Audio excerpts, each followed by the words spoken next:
Pazar günü gerçekleştireceğimiz özgürlük mitingine Ahmet halkı başta olmak üzere barış yanlısı, Türkiye'de demokrasiyi isteyenler, Türkiye'de özgürlükleri isteyenler,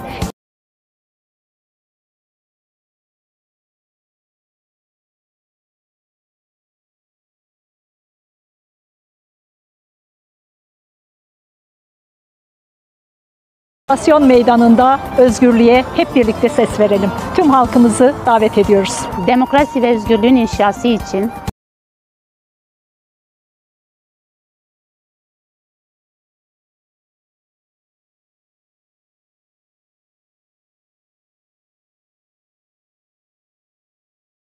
Limalı'daki tecrite son vermek için 13 Ekim'de saat 13'te Ahmet'te İstasyon Meydanı'nda buluşuyoruz.